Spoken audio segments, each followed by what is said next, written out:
Welcome to 10,000 Satoshis, a podcast about Bitcoiners in Minnesota by Bitcoiners in Minnesota.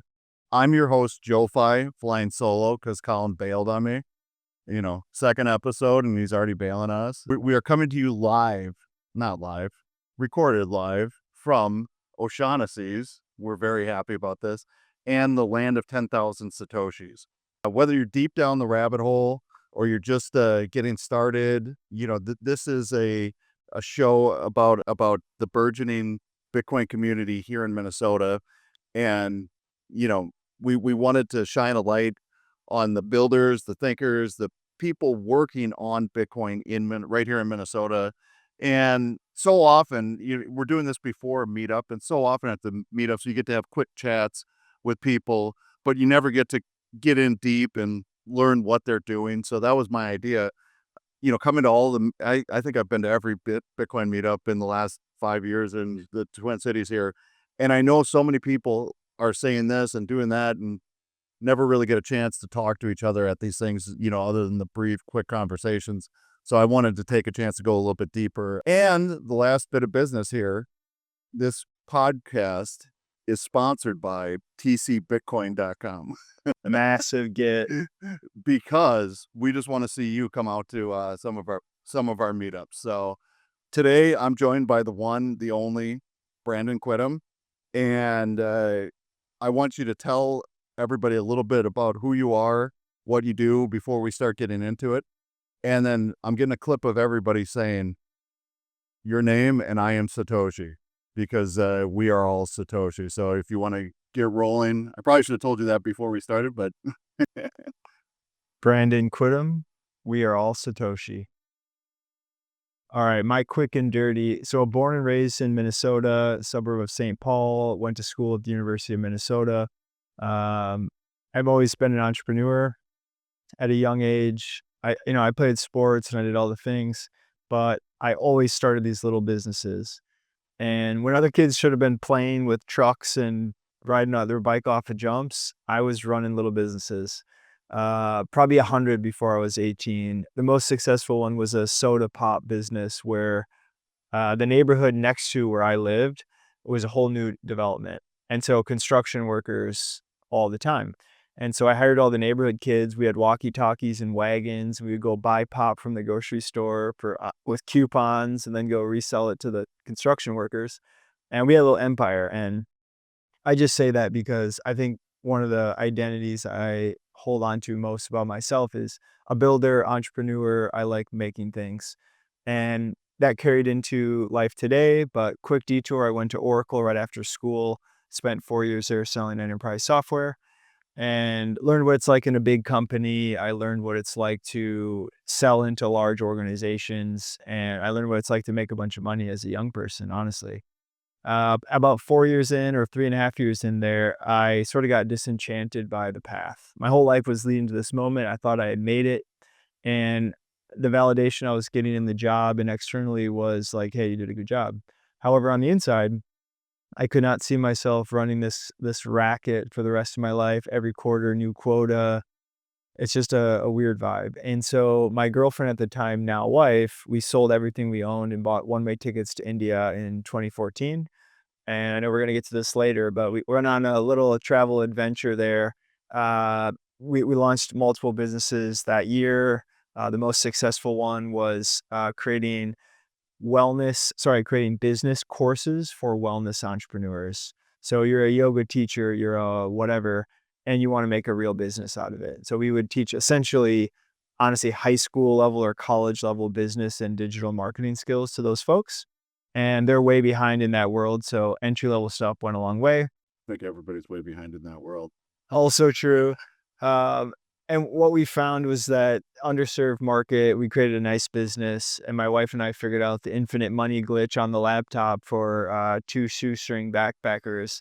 And so we traveled for about 5 years. And along the way, I ran into Bitcoin properly. And as soon as I found Bitcoin in 2017, I could not focus on this business anymore. All energy went to Bitcoin. My wife was like, dude, you don't go outside. You don't see your friends. Are you okay? And I look at it with the crazy eyes. I've never been better. The guy from It's always sunny in Philadelphia. Springs and yeah. Exactly. I would fall asleep on a couch listening to Andreas videos, wake up, just pick up right where I left off. Anyways, I shifted career there, sold off that business, did a whole bunch of nonsense trying to break into the industry, working way below my rate, started a consulting firm, sold a data API product in the industry, eventually met Corey Clipston at a Bitcoin conference in San Francisco. 2019, 6 months later, joined Swan as one of the first employees outside of co-founders.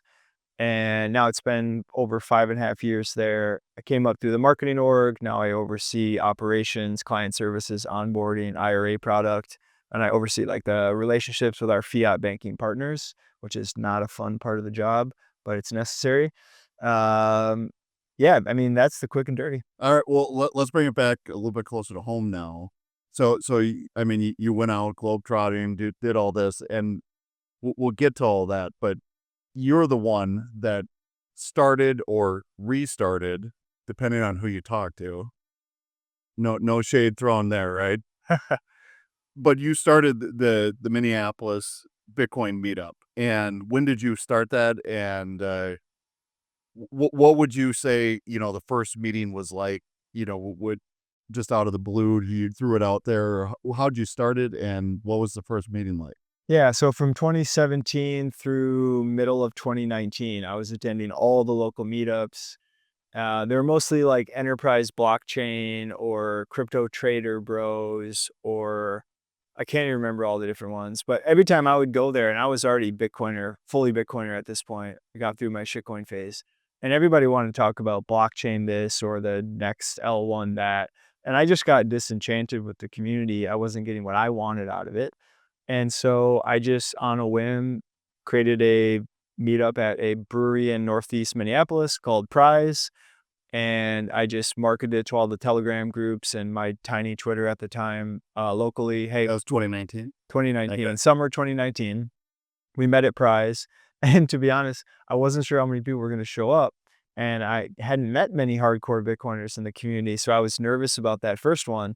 So I strong armed a bunch of my personal friends and said, hey, I know you own a little Bitcoin. You got to come to this thing. I can't have 2 people show up. And so I grabbed maybe like 5 or 10 people who now some of them are regular meetup members now, but most of them just did a solid for me. And that first meetup, I can remember 25, 30 people there. Honestly, many of the core members here that come every month now attended there and have been coming regularly since, which is amazing. But the big surprise was that there were tons of hardcore Bitcoiners in Minneapolis. They just weren't going to the shitcoin meetups for obvious reasons. Sure. And so the takeaway was, hey, you put out a flag or you put out a beacon saying, hey, this is a Bitcoin only thing. That's the bat signal. And Bitcoiners come out of the woodwork because turns out there's unmet demand there. They wanted the same thing. I just happened to be the one who started it. And to your previous point, there was a Bitcoin only meetup or Bitcoin focused meetup in the early days led by one of the members here, Wall Street Bets. He likes to remind us that this is not the first meetup. This is a retread, whatever. Partially true. We started fresh. There's honestly not much crossover, but props where props are due. He started this in the early days before it was popular. So Right. cool. Right on. So how would you say you've seen the Bitcoin scene or the crypto scene, evolve in the Twin Cities in your times back here in the Bitcoin world? Yeah, I think now there's really 2 core groups in town. There's a Minnesota Blockchain Initiative led by another Brandon. Our good friend, Yes, friend of the show, he is a friend of the Brandon. I love Bitcoin Brandon. He attends the meetups here sometimes. Sometimes our members go over there. But that's more of a crypto blockchain. Let's meet with regulators. Let's try and figure out use cases for these things other than Bitcoin. I have my personal opinions on where that path goes, but it's a thriving community. They're doing a good job. And then we have our group here, which is the Bitcoiners. What I've noticed over time is that when I started the meetup, let's say in the first year or 2, there was maybe 1, 2, maybe 3 people that worked in the industry. And now there's probably 25 to 30, maybe more. And it's getting so big now that we have tons of side groups. JoeFi runs tcbitcoin.com. He probably has attended the most meetups out of anyone. Shout out to Joe. And now we have a podcast that emerged. Oh, yeah, you have to have a Uh, podcast, right? yeah, Paper Bitcoin Summer. Everyone's a podcaster, and so it's an honor to me to see the community thrive. At this point, I think I could walk away, and the community would move on. On a one more point there, on a personal level, I made personal friends with many people in the group. It's not just a meetup now. These folks hang out outside of work. Outside of the meetup. They're doing all this stuff together, and that's amazing to see because meetups are the lifeblood or the backbone of the Bitcoin community, and it's a bear market place to lick your wounds and make sure people aren't selling the bottom. And we celebrate in the bull market. We onboard new folks in the bull market. Today, all-time high. Did we hit it? Yeah, I think we did. It was close if we didn't. Well, I'll call it either way. It's close enough. Close enough.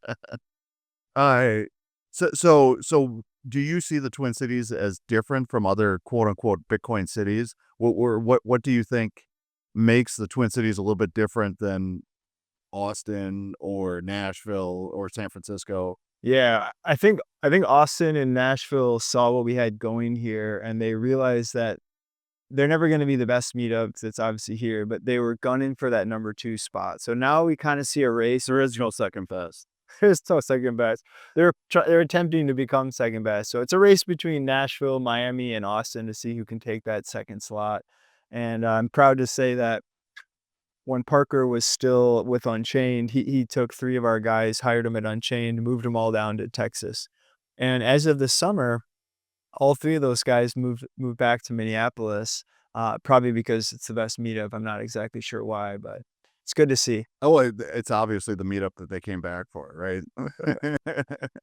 uh, so if somebody was on the fence, let's say somebody's watching this that's never been to a meetup, and they're on the fence, like not really sure if they should come out. What would you tell somebody that might be new or maybe a seasoned Bitcoiner? Like I was. It was like a dark secret that I didn't ever tell anyone about until COVID. Then I was screaming it from the rooftops, right? But that's a whole different story. But what would you say to the person that's on the fence about, coming out and not sure if they should come to a meetup? Yeah, I think there's 2 people or 2 archetypes of people that should come that maybe sit on the fence. The first one is beginners. Beginners feel like, what's this Bitcoin thing? Are these gonna be a bunch of weird autistic nerds? Am I gonna fit in? Yeah, they're not wrong. But we're a pretty welcoming crowd. And if you're genuinely interested in Bitcoin, you're gonna find a home here because everyone is pumped to talk about it.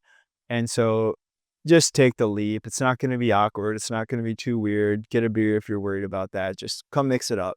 And the other one is people who are maybe privacy minded. They're long-term Bitcoiners like you, Joe, who maybe didn't have a community locally to talk about these things. So they create Anon accounts and they're on Twitter or Nostr or whatever. And I'll say it's going to enrich your life to meet the Bitcoiners in real life. And you're going to find people with shared values.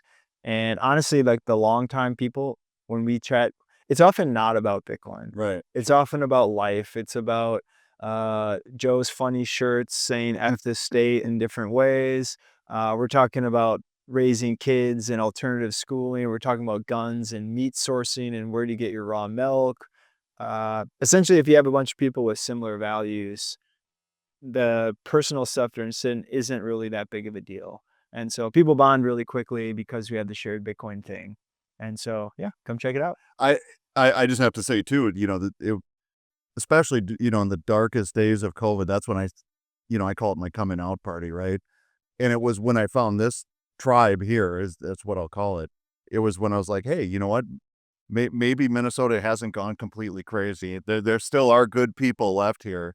And, it impacted my life, or at least, my decision to stick around or, and be part of a community and finding a community. It certainly changed a lot for me. So, That's but awesome. zooming out, beyond the meetup and everything, I asked Mike this last week.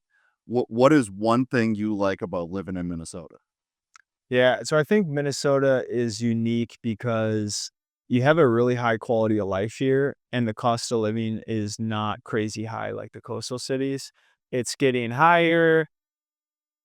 Saying we're immune to inflation, but you go look in Santa Monica and you pay $2 million for a postage stamp lot with a teardown on it. and you pay like outrageous tax.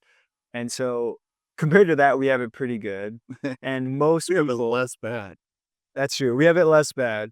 But most people here can get a house with a yard, a backyard fenced in, a fire pit and a grill, and a place for the kids to play within 20 minutes of the major areas of the city. And I think that's pretty special.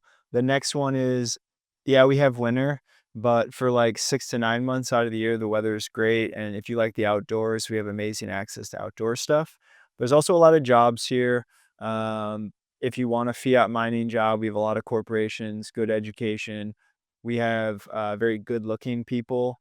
We're Well, obviously we're mostly Scandinavian and German stock from the migration pattern. So we're tall, we're good looking, we're fit, we work hard, we don't share our emotions, and we're all passive aggressive. you know the Scandinavian or the Norwegian farmer loved his wife so much he almost told her. Yeah, exactly. That's Minnesota. We're also clicky. If I want to be negative, we're pretty clicky. A lot of us have friends from a long time. So transplants coming here often do have a hard time breaking into a friend group, even if it's a perfect match on day one. Yeah, we're kind of clicky. Like, So now let's zoom out even further. You've traveled, you started with it a little bit, but you've traveled extensively. And what are some of the places that you've been that left like or changed you or left the most impression on who you are now? And yeah, I mean, what are those? What would those places be? yeah, I'll pick two on this. The first one's India. That's where we started that trip. We did like 3 months there on a backpacker budget. And I think India is probably the most adventurous place in the world for a backpacker who wants to go travel and mix it up with the local scene. It's really more like every state feels like its own country, its own language. People look dramatically different. The food's different. And it's such a absolutely wild place. Um, what stood out to me was that the local people and most people speak English. And so you actually get to mix it up with the locals in a way that if you're in Thailand or something, you're not talking to any locals. Talking through Google Translate. Exactly. And so that's one interesting aspect. It's the full range of emotions. You've got the extreme poverty, you've got the most extreme wealth, you've got geographical diversity from beach to mountain to desert to forest or whatever you want. So there's a lot to do and see. But what stood out was the way that the local Indians would lead with their heart and heart open in a way that disarmed me as a closed off Norwegianer. So you'd be on a train for 18 hours and some dude would walk up to you, you just make eye contact, and 5 seconds later he's like, "What's your religion? What do you think happens after you die? Why are you here in India?" Just like right to the heart of it. Where in the West, we kind of size each other up. What do you do for work? Where do you sit in the social strata? No, they're like right to it. What happens when you die in your religion? What's your religion? And it led to a lot of really meaningful conversations. And yeah, that was just a crazy adventure. The next one I'll say is Thailand. I've been to Thailand many times, but the reason why I'll bring it up this time is in January 2018, so it's 6 months after I fell down the rabbit hole. I bought all the shit coins in 2017, thought I was a genius, made a bunch of money, lost most of it in 2018. But I was going to meetups 3 days a week in Chiang Mai. 300 people were coming to these things at the peak mania of retail. And multiple Bitcoin maximalists, as we're now called, were there. And they patiently disarmed all my nonsense blockchain narratives, EOS and supply chain blockchain, all these things I'm embarrassed to say I once believed. But Damien was one and Ryan Milborn was the other. Damien, me, Ryan Milborn. Shout out to these guys. I remember one time I pitched this blockchain on a for supply chain thing, and he's like, "Hey, do you know what a UTXO is?" And I was like, "No, what's that?" And he's like, "Oh, okay." And yeah, they essentially broke down all my nonsense, showed me the light, and I quickly picked up all the economics books, all the Bitcoin books, and realized that Bitcoin was the thing, and the rest is history. It's fun. It's funny how people that are curious almost all come to the same conclusion. Yeah. Maybe I always question the motives of the ones that don't. That they always have motives. But that I won't get too sidetracked on that. But I could stand on my soapbox and yell all day about people's motives and whatnot. But In your travels and, you mentioned India, Thailand, was there any place that you ever considered like, "Hey, maybe I should put down roots here. This is good for me," or Definitely. Yeah, 2 stand out there. There's a city in Bali called Ubud. It's kind of like it's where Eat, Pray, Love was focused on, so it has this, like, hippie, spiritual, go find yourself thing, which means there's, like, a bunch of hot women on their little solo adventure, pretty cool guys out there, a great place to go. But why my wife and I liked it is because it's amazing climate, it's a little higher elevation, so you don't get the, like, equator heat, you get a really nice climate, and it's extremely livable, great food, great wellness, great fitness. So you can go to, like, the sauna, cold plunge, gym, ecstatic dance type stuff on a weekly basis. And you're only a couple hours from the beach, so you take your scooter down and go surfing. Also, my favorite fruit is there, which is durian. Um, well, I actually have a question in here about durian, so well, good. Yeah.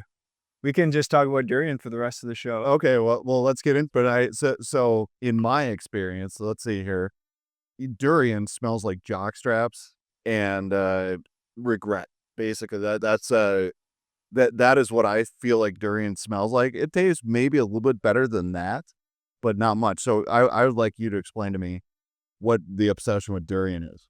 Absolutely. So Russell Alfred Wallace is a British naturalist from the late 1800s. He was one of the first like Western canon people to bring up durian. And he was traveling in Indonesia. He ate this weird stinky fruit. And I don't remember the quote. I put it on my Twitter many times, but he essentially is gushing over this amazing custard creme brulee, creamy delight, right? And so there's a history here. One more point before I get into the subjective. It has more flavonoids than any food on our planet. Flavonoids are like little volatile aromatic flavor compounds found in fruits and vegetables and meat and other things. And the most common ones people say would be coffee, wine, or dark chocolate, right? You can have this culinary experience. There's so many expressions of a grape based on the terroir and climate. All these things create unique flavors. Durian has more than all of those. And so as a fruit, it's a very diverse culinary experience. I like niche culinary experiences, so I'm a little biased. But to be honest, I didn't like it the first time. I thought it was interesting and something called me to keep trying it. Like I didn't quite like it. I didn't hate it, but there was something there. And now I've probably had 500 to 1,000 different durian, traveled all over the world for them. I've gone on durian missions, like all I ate was durian for 5 days type things. And let's talk about the smell. So a properly ripened durian that's ready to eat has a mild smell. It can be a mildly offensive smell in the same way that fancy French cheeses are a little bit stinky. And so that's the point there. But when you go buy a durian, you're usually buy it from a specialized durian seller. You don't like get it at the grocery store. It's usually like a dude with a pickup truck and all he does is sell durian. And what happens is he sells you a durian, you eat it, and he takes the husk and he just chucks it over his shoulder. So the smell that people associate with it are rotting, stinking old durian, which Okay. do smell horrible. The next point is that these durian sellers are savvy. And if they find some noob on their 2-week trip to Thailand and he's like, oh, I just want to try some durian just for the lulz, he's going to sell you a shitty, old, nasty one. And you're not going to know any better. And he's just offloading bad product. And you got your experience, he got paid. And so if you're a noob and you're at the durian pile, the first one he hands you, smell it, shake it, flick it, do whatever little thing, listen, whatever, and then be like, oh no, this is bad. And then he'll give you another one, do the same thing, say no, and watch him reach behind and pull you out a perfect one once you trick him into believing you know what you're doing. Well, that is, if you take nothing else away from this podcast, that is the advice every person needs to know, and obviously that was my problem. Could be, could be. Also, it's an acquired taste, I will say. They don't let you bring it on planes or trains. You can't bring it into the hostel. So it does have a strong smell. But the best ones taste like creme brulee, creamy custard. Some of them taste like strawberry port wine with like a champagne effervescence. We must have had different White things. chocolate covered in cinnamon. I think we're talking about something different than durian. Some of them are bitter. Some of them taste like funky cheese. Yeah, There's a diversity here. Uh, so moving on, or still on the travels. You were gone. You said over 5 years. Yeah. Uh, what was it? What was there a point or an event or a time that ultimately said, hey, I got to get out of here. Or I want to go back to Minnesota. Or what brought you back? Yeah, so, like all things, if you have too much of it, you start to get jaded and you start to want something else. Like, for the first 3 years, we're like, "We're living out of a backpack forever, we're never settling down." And honestly, after, like, year 3, I wanted to go to a sports bar with college buddies, drink shitty American beer, and have a chicken wing. I wanted a garden. I wanted to, like, have friends for longer than 3 days or 3 months. And so, kind of grass is always greener thing. Also, my wife and I got engaged, and then we got married. We wanted to raise a family. And once those things start coming into picture, it's pretty obvious you wanna come back. And so, yeah, we 180 all the way back, moved in, now we're playing house in the suburbs in Minneapolis and couldn't be happier. Right on. Well, now bringing it back to Bitcoin. You said you talked a little bit in the beginning about when you found it. So how did you find it, and who was your earliest person that you gained education from? Because 2017, the Bitcoin standard wasn't even out, and Correct. I mean, who was? I have an idea of who I think it would be because we're about the same time frame, but Yeah. yeah, So I ran to it first around the Silk Road days. Friends were buying drugs on the internet in 2011, 2012. I asked questions like, "How do you do this?" And they're like, "Bitcoin." I was like, "Okay, tell me about Bitcoin." Okay, how do these Bitcoin get created?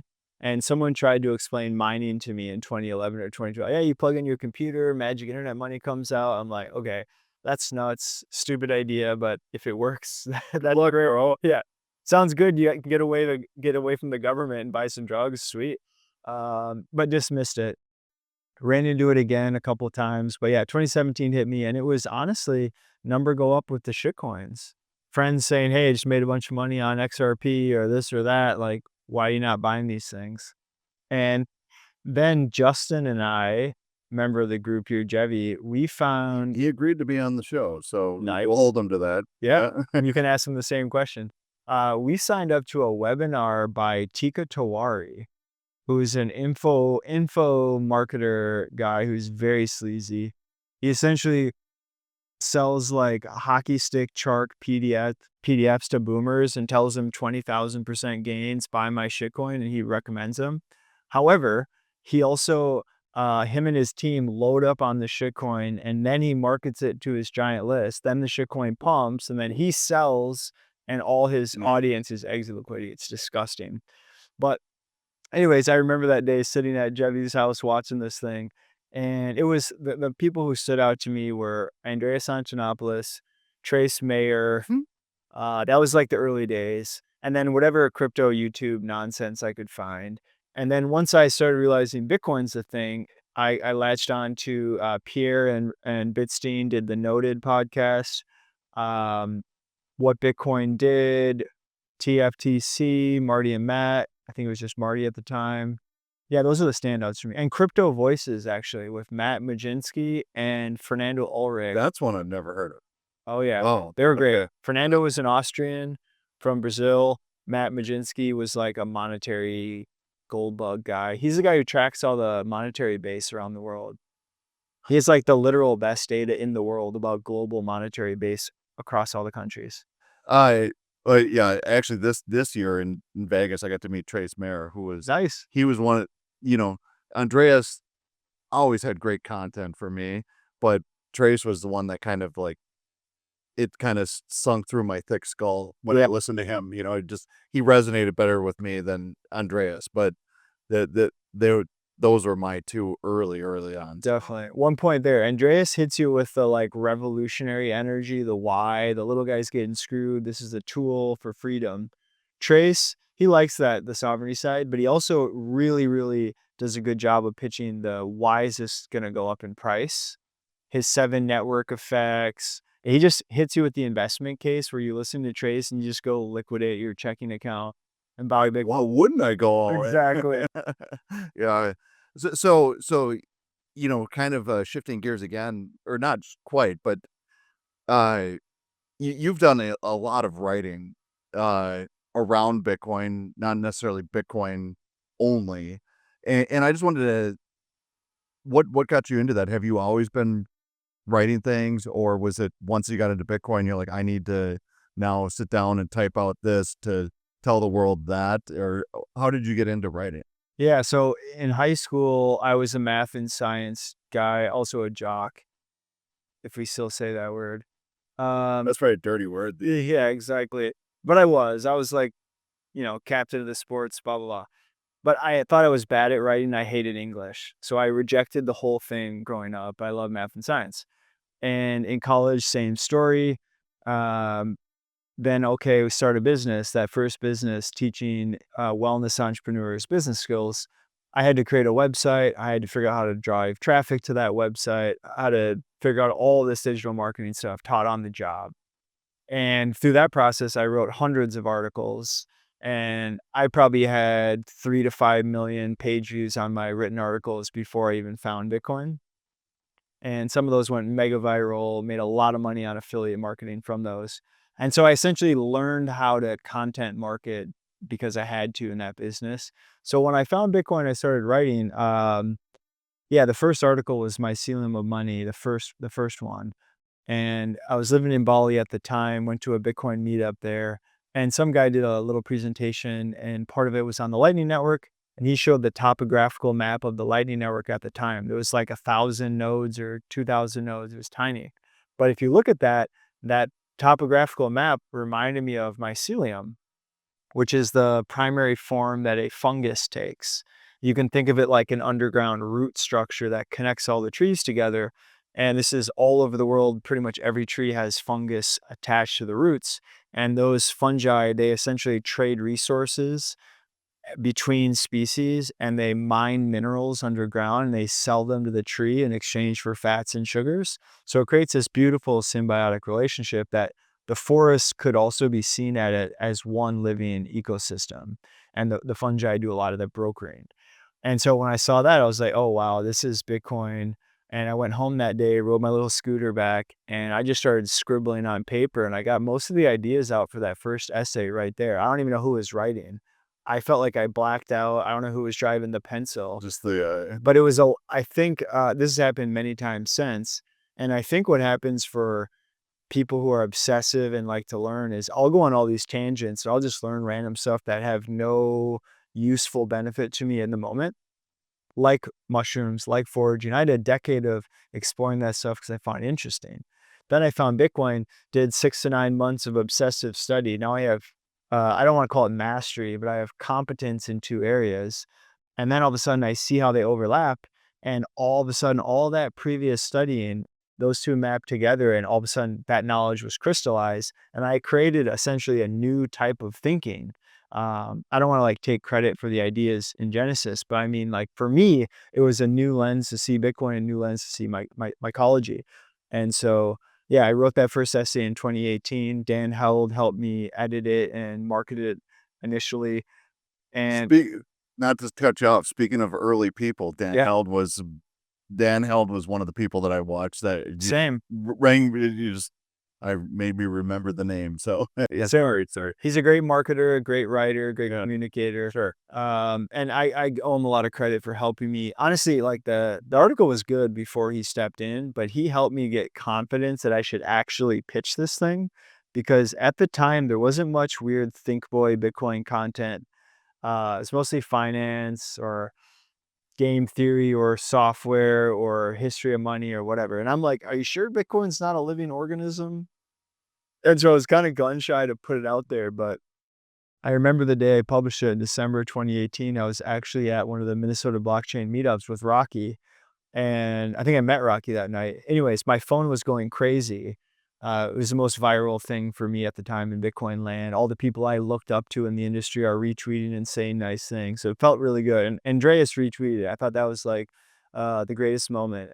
And I remember driving home, and I'm on the highway, like checking tweets like a psycho. And my phone was vibrating and going off so much, my phone died on the way home. It couldn't handle all the act. And so, yeah, that will be a memory forever. So the Mycelium, the article or piece, or what do you call them actually? Mycelium of Money is what I call this series now. The series. Okay. Yeah, I later wrote 4 total articles, and they're all on the same topic, just different approaches, and so I condensed that, remixed it a little bit, and made it one giant article. So in Bitcoin, that was kind of your first one that Yeah. went viral, or got traction, and Yeah, first one published and first one that kind of brought. right out of the gates, right? That's how we do it. Yeah. But shout out to the previous business, right? I learned how to communicate online. I learned how to market things online. So, and honestly, online writing, I think, is a superpower because you write it once, and if you do a good job, millions of people will find it. And it also creates unlimited inbound. Now, a bunch of Bitcoin people send me content when some new study comes out with fungi. And yeah, it's enriched my life in many ways, created lots of inbound for job opportunities.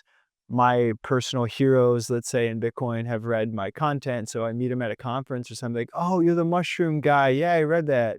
And so it opens a lot of doors. And so I would say if you're considering writing, you should, and go hard at it and like just do it. You'll be a better thinker at a minimum.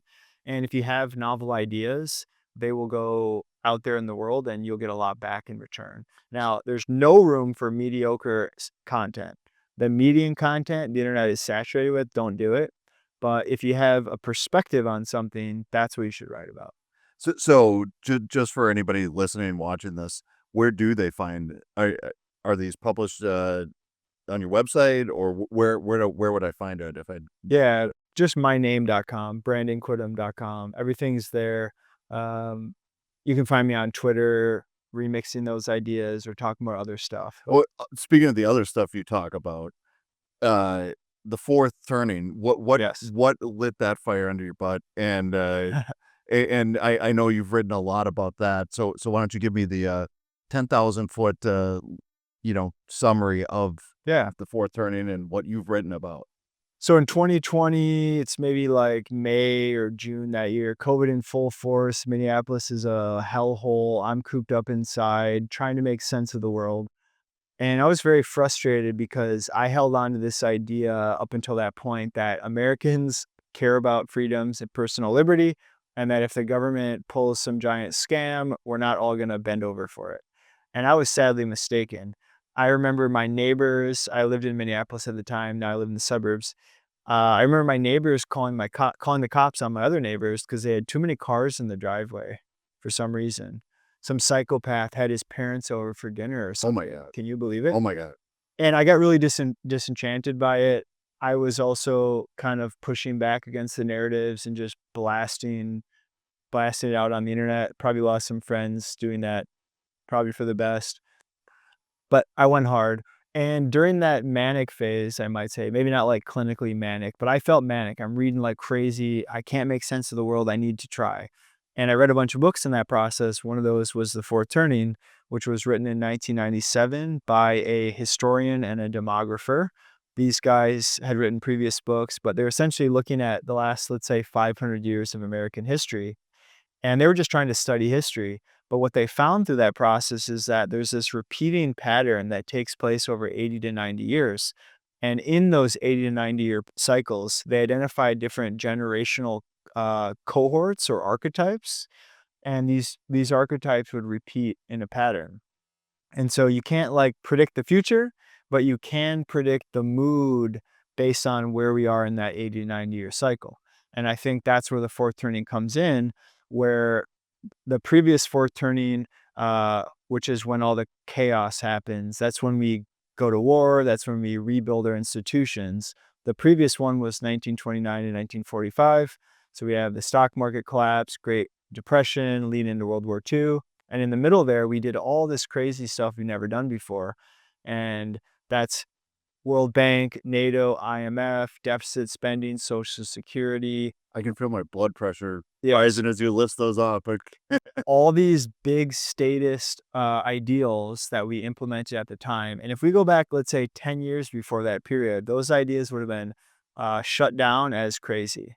But when people get desperate, we're willing to try anything. And so sadly, the way our country makes big changes is at the last second during chaos. It's very similar to how humans make decisions. We're not very good at planning ahead. We wait till we feel the pain, then we hurry up and get it done. And so our country, our civilization's the same. And so after that period of chaos, now let's say 1945 for the next 20 years or so, we had a period of chilling out. We were sick of fighting. We were sick of all the chaos. We just wanted a stable life.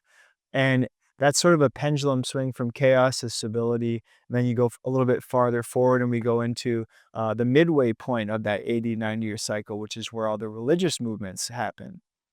And so right after a period of stagnation and boring 1950s Leave It to Beaver, white picket fences, the kids who grew up in that sterile environment, they look around, they're teenagers, they're like, this shit is boring. Where's all the sex, drugs, and rock and roll?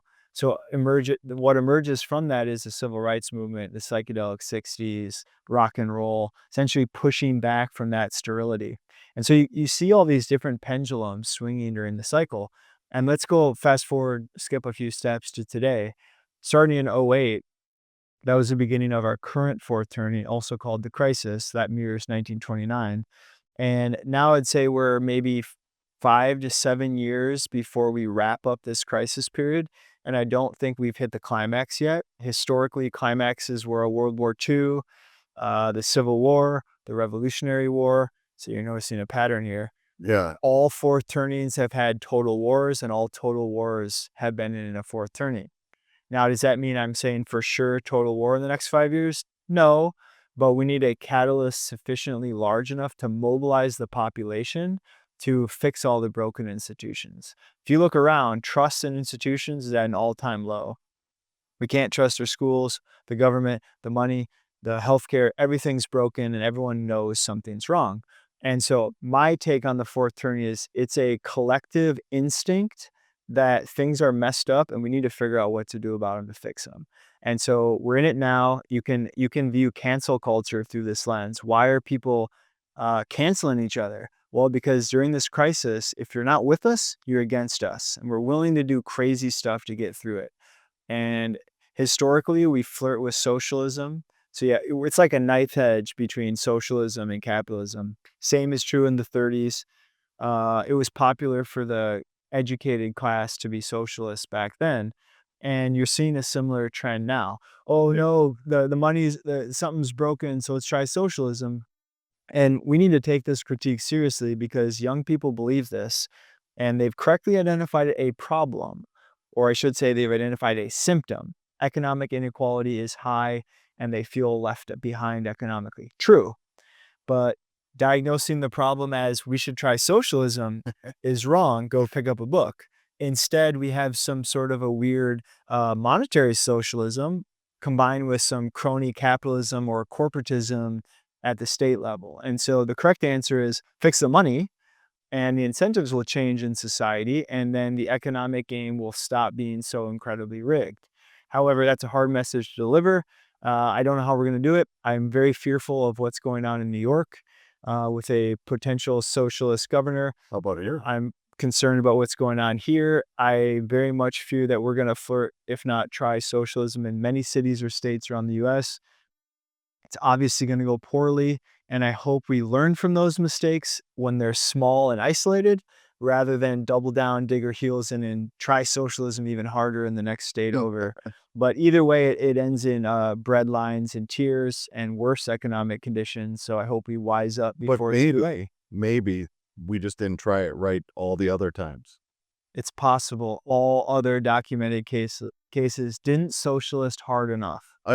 Of the places I've been, communist, currently communist, or former communist, anybody that's ever lived under communism, socialism, never has a nice thing to say about it. Correct. But it's always the people that live here, under, all the advantages we have here that, we have more socialists per capita than they do. Correct.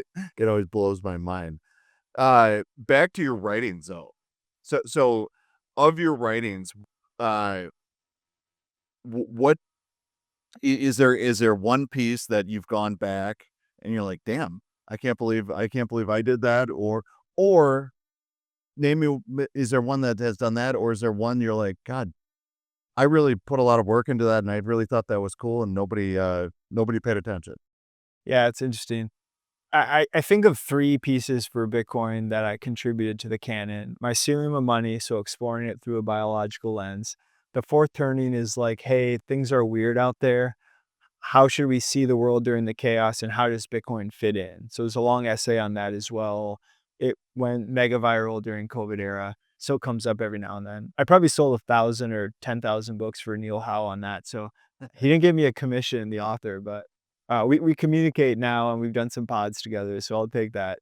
And then the third one was looking at Bitcoin mining through an ecology lens. That one's called Bitcoin as a Pioneer Species. Mhm. And that's just looking at how incentives embedded in the Bitcoin protocol, specifically in mining, essentially spread energy around the world. Energy is the master commodity. All human flourishing is downstream of more energy. If you want to protect yourself from the environment, if you want to create food, if you want to move around, if you want to have a modern hospital or a modern communication system, you need a ton of energy. And a bunch of places around the world don't have much energy. And so they suffer their quality of life dramatically because of it. What's interesting with Bitcoin miners is they're profit motivated entities and they can go drop shipping containers or little mining rigs anywhere in the world and they'll buy all the power. And so this creates an economic incentive to generate net new energy assets. Think a remote hydro opportunity in the Congo. Okay. Yes, Gridless is a great example. Um, he told me, Eric Hirschman, the founder, told me that the Mycelium of money was part of the inspiration for running the company, which that makes me feel very good. Fantastic. I, Uh, I I met him. I had no idea who he was. I was sitting next to him at Fogo de Chao in Miami, Nice. and I'm like, "Where are you from?" He's like, "Africa." I'm like, You are not. Yeah, his Twitter handle is White African. "Yeah, no, I had no idea." Well, as you know, Justin and people know, I usually have no idea who anybody, but but I'm like, "Oh," and he's like, "Oh, I do this mining thing." I'm like, "Oh, I've heard of that." Yeah, I still didn't believe him because he looks like he's from Wisconsin. exactly. He does look like he's from Wisconsin. Sorry, I Great didn't. guy. Yeah, No, it's all good. But essentially, setting up energy assets is expensive and it takes 5, 10, 30 years to get an ROI on investing in new energy assets. However, if you have Bitcoin miners, they'll show up on site and buy power the second you generate it. So that's kind of an anchor tenant, which de-risks the capital coming in to build an energy asset. So what you find is new energy assets are popping up because the Bitcoin miners are able to de-risk the asset. And this spreads energy all around the world. More energy equals more human flourishing. The pioneer species article, or the analogy is, uh, okay, let's say you have a floating rock in the middle of the ocean, a dead, desolate island with nothing on it. Is it destined to stay that way forever? No, because the pioneer species, which is a multiple species, their role in ecology is to colonize that desolate landscape and kick off a process called ecological succession, which just means converting that barren rock into a more complex ecosystem. So they land and they start eating the rock and using their solar panels to generate energy. And it's usually a combination of a fungus and a plant. They work together and they turn that rock into topsoil. As soon as there's soil, little shrubs can arrive, and then before long, you have complex trees, birds, insects, and a thriving ecosystem. And that's what the Bitcoin miners do. They go colonize an energy desert, turn it into a thriving population for humans. And so that was the third one. I think all of them sufficiently went viral for my taste. I think the Mycelium of money one is probably the one I'll be known for forever, the Bitcoin mushroom guy. I think the financy people who don't get down with weird biology analogies, they prefer the fourth turning one. I think that the timing on the fourth turning one was unique because we were going through this massive shift globally, and I wasn't the only one wondering what the hell's going on out there. I say it over and over again. COVID broke something in my brain, so Yes. and I know I'm not alone. I'm definitely not alone. So Yeah, on the drive here, I saw someone with a mask on in their car driving by themselves. So yeah, I think you're not the only one who was broke. yes, I think I was broken the right way. I I I mean we touched on it at the beginning, like Bitcoin before COVID. was just something that I did. I found it interesting, and Bitcoin after COVID, I've literally been screaming from the rooftops ever since then. So Amazing. it broke something, and like I said, I hope it was the right way.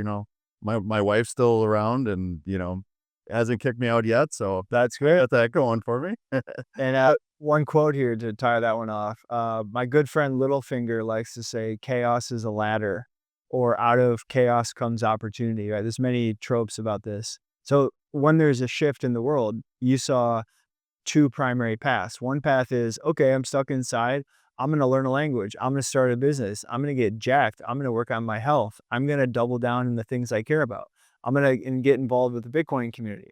And yet another group of people who said, well, I'm going to become a victim. The world's hard. I'm going to just go inward. I'm going to be a loser. I'm going to be scared. I'm going to become a health Nazi, whatever. Like there's all these negative paths people took. And if everyone else is sloughing off and you're working hard, you have a relative advantage there. And so I saw a lot of people in my personal life take one of those two paths, and the people who hit the gas pedal came out the other side way stronger. Sure. And their life is going to be better because of it. So shifting, or let's still stay on Bitcoin, and start just think about where Bitcoin is right now, and the vibe summer and all the good stuff. What is your just gut opinion on where Bitcoin is right now, and does it feel fragile? And I mean, we'll get to it a little bit, about the public companies, but how do you feel today? All time high or pretty darn close. Yep. How do you feel about Bitcoin today? And Yeah. yeah, Emotionally on the price, I feel nothing. You told me it was all-time high, I'm like, "Okay, cool." Uh, Maybe because 'cause I'm desensitized from volatility, or maybe because in my head it's already $1,000,000, the world just hasn't figured it out. I don't know exactly, but I don't really get riled up over the price anymore. But where we are from an adoption standpoint, I think is an interesting point. So, probably starting with Michael Saylor in 2020, and then a few years later getting the ETF. I think those two moments created or crossed some sort of a chasm.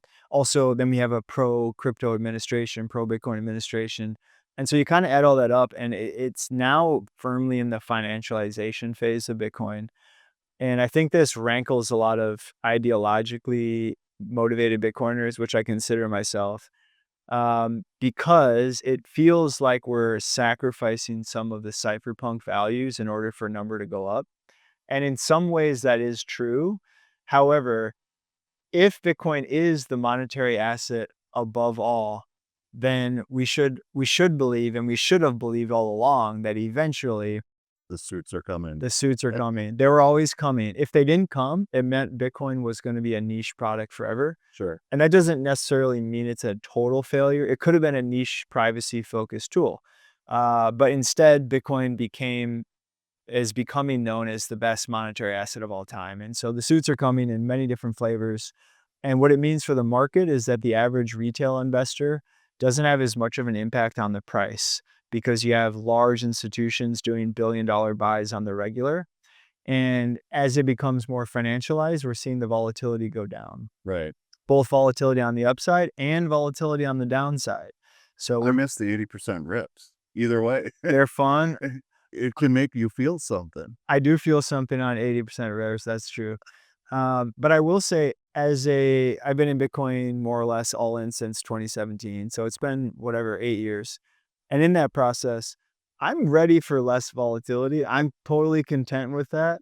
I'm happy with my Bitcoin position. I should have had more. I sold some. I should have bought way more at certain periods. We all have those stories. Don't beat yourself up. Have you ever met anyone that said, I bought as much as I could early when I did, and I shouldn't, I'm good? 0 people. Never happened. So wash away your sins, move forward. Everyone You're absolved. Exactly. But what's changing now is highs are going up. I think we're going to keep going up higher. And I think we're not going to have too big of corrections because of the size of the new buyers. Now, if we go to like 500K in the next year, we'll probably have at least a 50% correction. But if we do this, like go up 20, 30% and chill out for 3 to 6 months, go up 20, 30% and chill out for 3 to 6 months, we could do that for a very long time. So Yeah. yeah, so you think this? Do you think, in your opinion, that this has changed Bitcoin and it's no longer the weirdo cypherpunks? And I actually, what I'm trying to get at is, do you think that the corporatization of it has broken the 4-year cycle?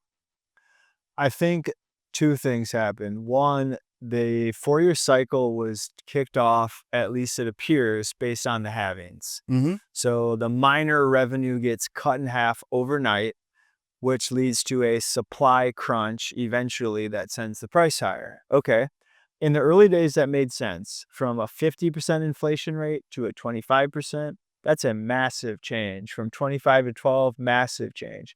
But now we're going from like 2% to 1% next halving, right? Rounding numbers.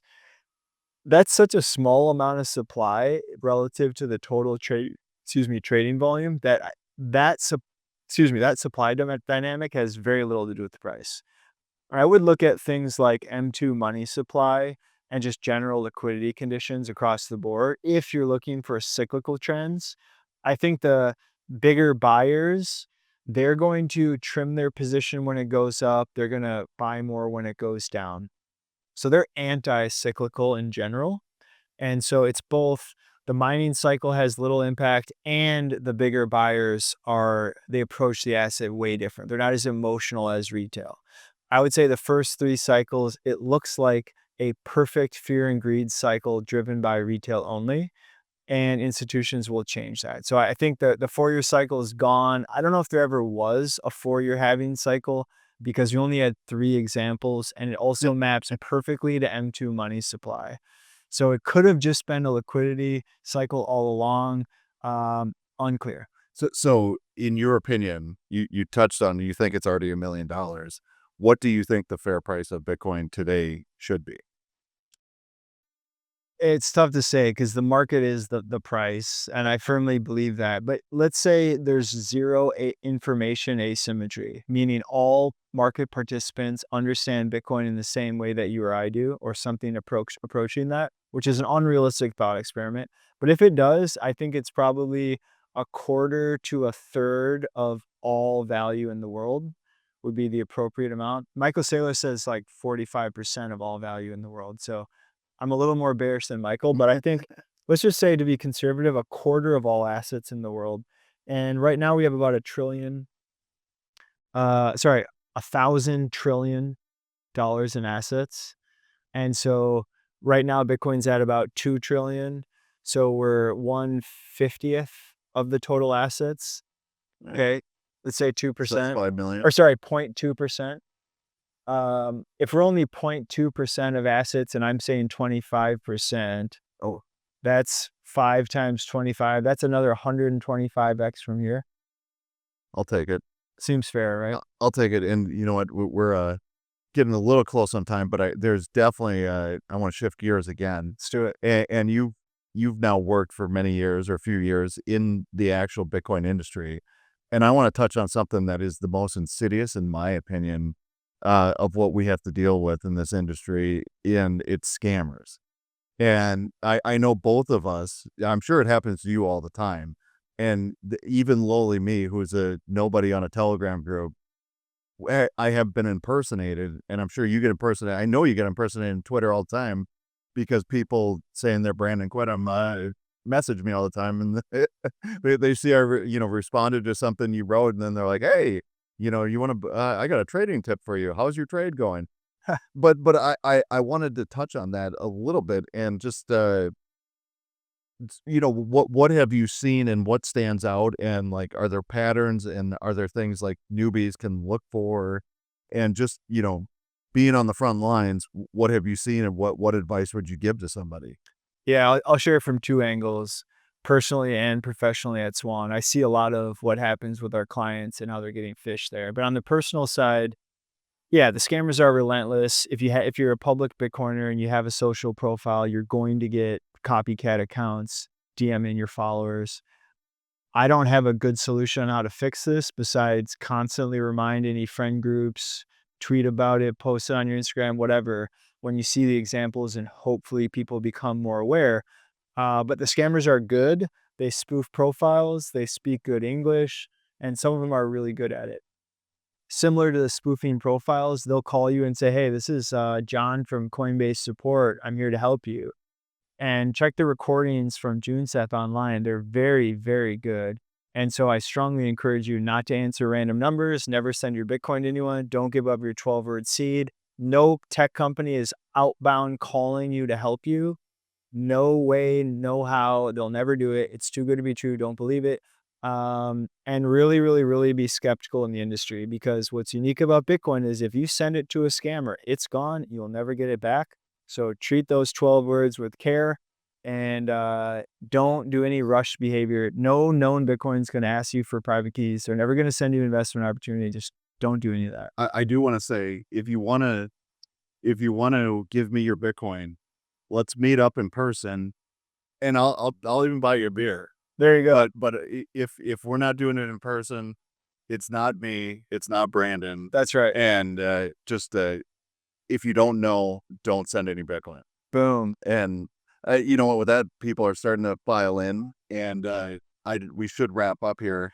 I just let me see here. Yeah, well, I guess we hit on enough. We can do this again sometime. But I wanted to thank you. And how can people find you if they want to read your stuff, or get in touch, or follow you? What's the best place? Yeah, come say hello on Twitter at bquittem, B and then my last name Quittem. You can find all the essays at brandonquittem.com. If you're in the US and you want to buy Bitcoin for your own personal account or in an IRA, or if you want to buy Bitcoin for inside a business, or you want to use a collaborative custody product, check out swan.com.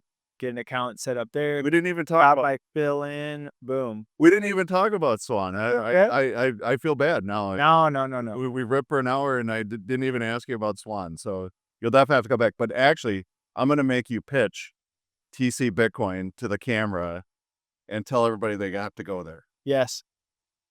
So Minneapolis has a lot of meetups now. We have a booming community. There's lots of side groups, and the event calendar can get a little hectic. And to be honest, I'm not always good at giving heads up from the meetups come out. Thankfully, we got JoeFi here. He created tcbitcoin.com. That is your calendar for all the Bitcoin events happening in Minnesota. There's a bunch of these things now. There's book clubs, there's Bible study, there's a sauna group, a meat sourcing group, an Oscar group, soccer meetup. The list goes on. Check out tcbitcoin.com. Put those dates in your calendar, and we'll see you at a meetup soon. That was perfect. Thank you. This was fun. Thank you, Joe. Oh, I got to do this. Actually, talk a little bit. This is no lie, yeah. Me on the map is getting high, yeah. If you look up in the sky, yeah. You might see us floating by, yeah. All right.